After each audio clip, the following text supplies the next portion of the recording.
principle of money, if you have it, simple. Live within your means. Ano yun? Dumami na yung pera mo. Halimbawa, si Ken J, budget niya sa isang buwan, 35,000. Sa una, ang kita niya, 5K. Si Ken J noon, nakatira sa boarding house. 800 ang bulan. Pero karon kay 35,000 ang kita niya, nagrenta ng apartment, 7K.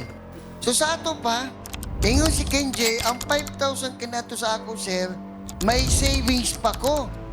Karon, akong kinikita 35K, sir, short pa ko, makuha pa na akong remittance. Kaya nga no, nagbag-o man siyang lifestyle. Nidako gani ang kita, nidako po iyang gastos. So wala sa'y naipon. So yun ang mali sa atin. Sabi nga natin, pag lumalaki kita natin, lumalaki din yung gastos natin.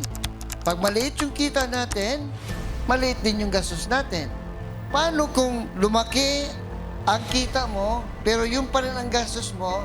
Kalimbawa, si Ken J, ang gastusin niya sa isang buwan, 5K. Pero ang kita niya, 35K. Magkano natira sa kanya? Palpakan natin si Ken J.